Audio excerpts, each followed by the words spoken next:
In his book Elections, a very short introduction, Sandy Maisel says that the whole world awaits the American elections, not just Americans. That's because these elections, my friend, will give someone the power to control the world's largest economy. Today's GDP is worth $27 trillion. A candidate joins the elections as a member of a certain party. He can be an important member, but he is a member of that party, who later turns into a celebrity. He has the codes to launch 4,500 nuclear warheads anywhere in the world. He is able to send armies over to his enemies using 800 military bases around the planet. The U.S. Army currently holds the highest rate of military spending in the world. It also provides aids to its allies and friends, which are estimated to be $50 billion, my friend, that go to more than 180 countries. Imagine that only one person is the front for all this exceptional power. Let me tell you that the American president's life is honestly not an easy life. In a study conducted in 2006, it psychologically analyzed the first 37 U.S. presidents. It found that 49% of them suffered from psychological and mental illnesses, such as depression and bipolar disorder. According to Jonathan Davidson, who did the study, the pressure of that job is terrifying. Think about presidents as big as Abraham Lincoln, the liberator of slaves, and look at how confident and proud he is sitting on that statue. What you don't know is that Lincoln suffered from severe depression, so much that he confessed to his government that he wanted to hang himself due to intense pressures. And when the world trusted Lincoln's ability to save America from civil war, Lincoln didn't even trust himself to walk around with a knife. He was afraid that, in a moment of despair, he would succumb to his depression and kill himself. George Washington, for example, the first U.S. president and who the Capitol was named after. He, according to Professor Dean Simonton's description, was a very shy and angry person. These are characteristics that don't help a candidate in today's elections win. Image and charisma were not very important back then, because the U.S. president made all his decisions behind closed doors. He didn't go out to people or give speeches a lot. All his flaws are hidden. Things changed when the United States emerged from its isolation, presented itself as the leader of the free world. At that time, the U.S. president's image would be the decisive factor in changing the course of history. Not his achievements, his decisions, or his past. In December 1918, a month after World War I ended, the U.S. President Woodrow Wilson arrived in Europe to negotiate on Germany's peace treaty. Europe gave him a hero's welcome with banners that say "Savior of Humanity." They called him the Savior of Humanity because America's intervention tipped the war in favor of the Allies. Wilson had up his sleeves the most important initiative in the history of American foreign policies. The guy decided that, guys, America can't remain isolated behind the ocean. We want to interfere in other countries' foreign affairs. Especially that we now have material and moral capital, which allows us to lead the world and draw the new world order after the war. This was through something called the League of Nations. This is an international organization where countries resolve their conflicts diplomatically. This is a chill hangout where we solve our problems while sipping tea. The members of the League of Nations are supposed to unite. Through what is known as Article X, this article obligates all the League of Nation countries to defend any country among them that gets attacked. Wilson's idea would fascinate everyone, except for one group, the Americans themselves. Let me say that many Americans at that time believed in isolationism. Stay in our lane away from Europe and its problems. These are ancient empires with a colonial legacy that will drag us along. And with this Article X, we will have to fight wars for them all the time. Wilson tried to convince his people, so much that there were caricatures portraying him pulling America forcefully to join the League of Nations. In September 1919, Wilson decided to go on a tour of all the American states to convince the people of his idea. He presented America as a young power that is able to lead all the old empires of Europe. The problem was that Wilson's project was a young project. Meanwhile, Wilson himself didn't look like his project. Wilson was, honestly, very old-looking. He had a history of health problems, including the many strokes he suffered. to the point that doctors predicted that this man wouldn't complete his first term. During Wilson's tour in Colorado, he collapsed and suffered a stroke that led to paralysis in his left half and partial blindness in his right eye. After the injury, he was unable to even sign his name. Now, what we expect is for the president to resign and have a new representative instead. Someone who can carry a project as large as the League of Nations. But the president's physician, Dr. Cary Grayson, in agreement with the president's wife, decided to hide the repercussions of the injury from the people in Congress. The president's health problems from the president.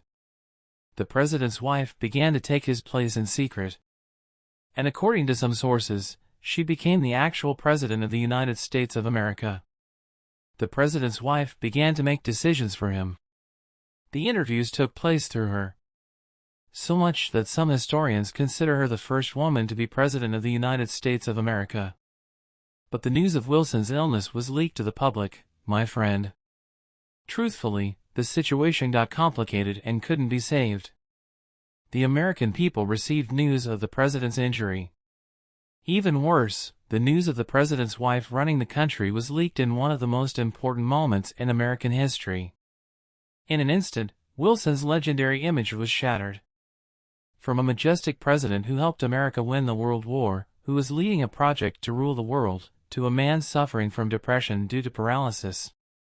To the point that his enemies described the White House as an insane asylum, the White House turned into an asylum or a psychiatric hospital. They described the wife and the doctors ruling with government by petticoat, meaning that the country is not ruled by the person who should rule it.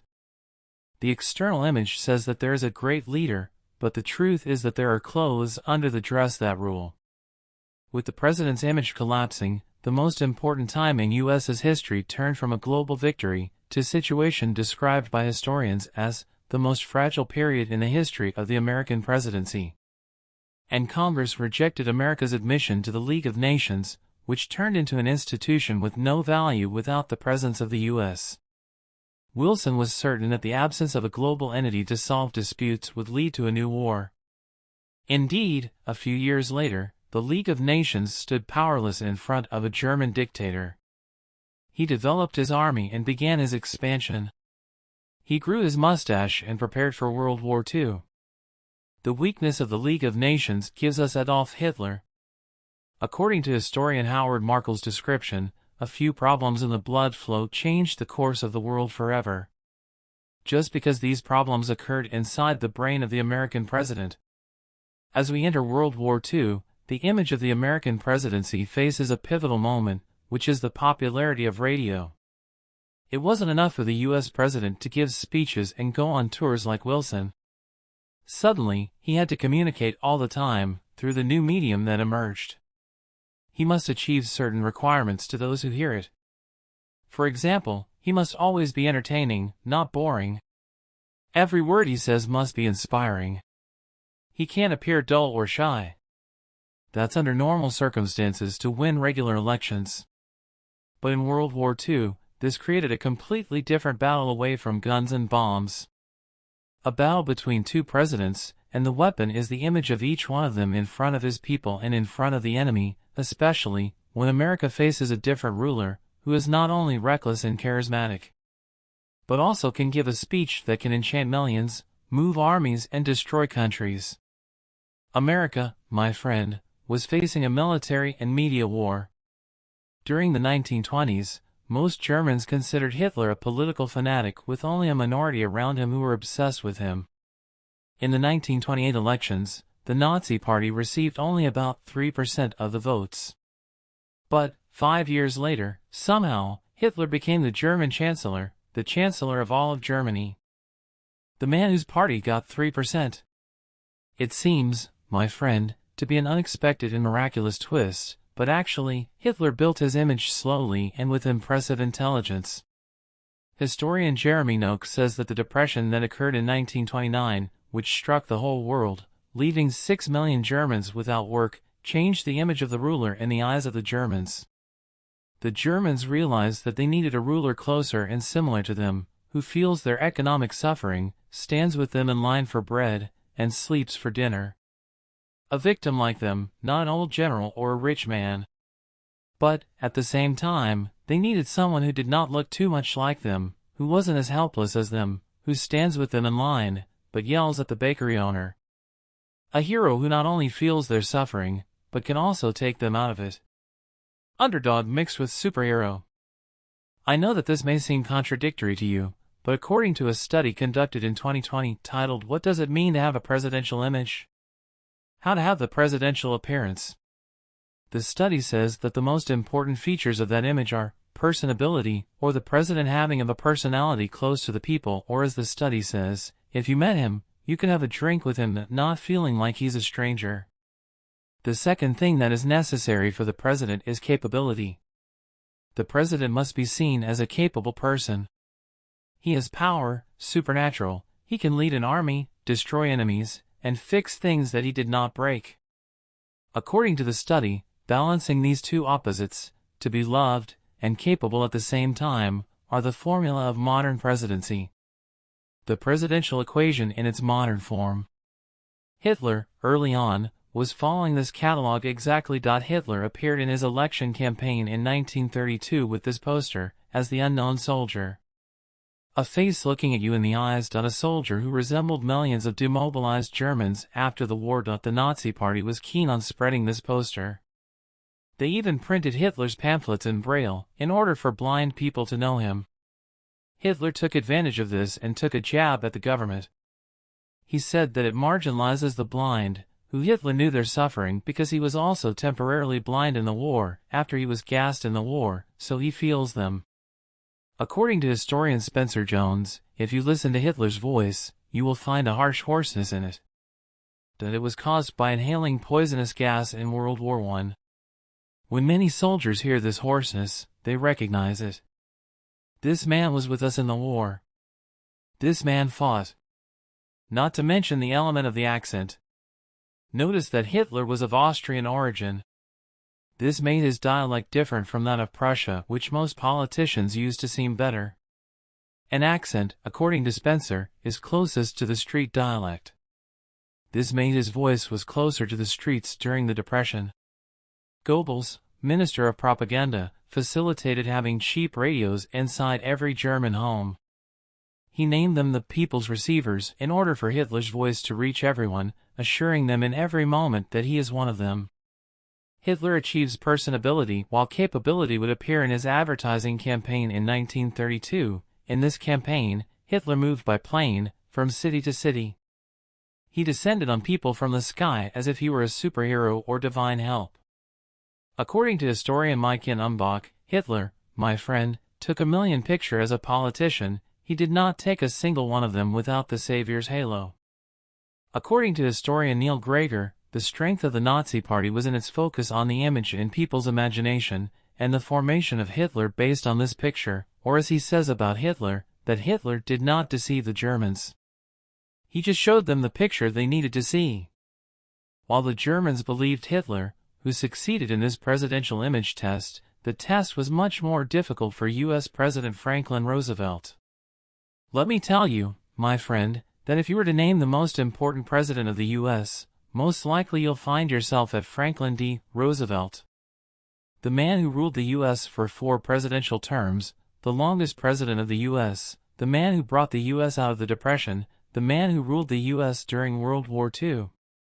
The man who will make an alliance bringing Churchill from Britain and Stalin from Russia, and have them defeat the Nazis, Mussolini, and the Japanese, and completely eliminate the myth of Hitler. At a time when Hitler needed to deliver an enthusiastic speech to Germans who were thirsty to see a superhero achieve revenge, Roosevelt knew that Americans during the Depression did not need the image of a superhero. No, they needed a president in the form of a caring father, to reassure them and tell them that everything will be fine. Therefore, he will rely on this new method on the radio with radio speeches that would be known as by fireside. Roosevelt, my friend, meant to look like a father. He gathered his family near the fireplace. Roosevelt, my friend, is going to make 30 radio speeches. Creating his legend as president, they strengthened the Americans in the most difficult times of their history. Roosevelt did not need everyone to see his picture. But he needed more to hide it. At the age of 39, Roosevelt had polio, which developed to feet paralysis. Roosevelt was convinced that it was impossible for him to advance politically while he was in a wheelchair. That's why he was trying so hard to hide his illness, so that he doesn't appear as not capable.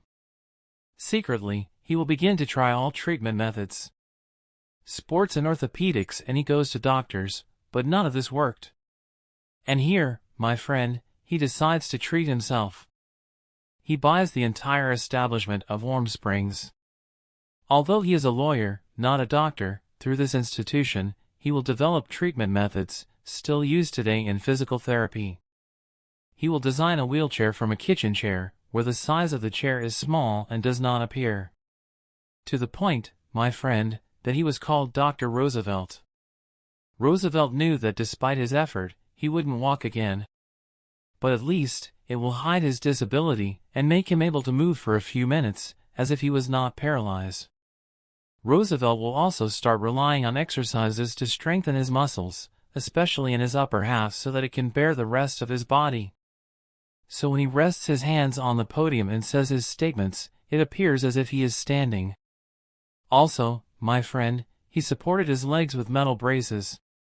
Along with his cane that he leaned on, or he leaned on his companion's shoulder, a difficult and terrifying balance system for someone his age. But Roosevelt would master this system, so much so that the famous boxer Jack Dempsey praised the president's agility. According to historian Hugh Gallagher, Roosevelt, because of this routine, was taking risks. For severe pelvic injuries and sprained hips. Roosevelt's rule was that everything should be done smoothly, so that no one knew. During Roosevelt's period, my friend, no one knew he was paralyzed. The White House has been very careful for years to destroy any photo of the president in a wheelchair. All until the American photographers realized that hiding the Roosevelt problem is not a journalistic failure. This is a national duty. As for Roosevelt, he was very successful through the medium of his time, radio. Through his control over his image, he transformed, as Simonton puts it, into one of the most important presidents in the history of America and in the history of the world. Not only in terms of achievements or decisions, but also in terms of charisma. But what if something unthinkable happened and the medium changed? And everything became audiovisual? And that what we will know in the part 2.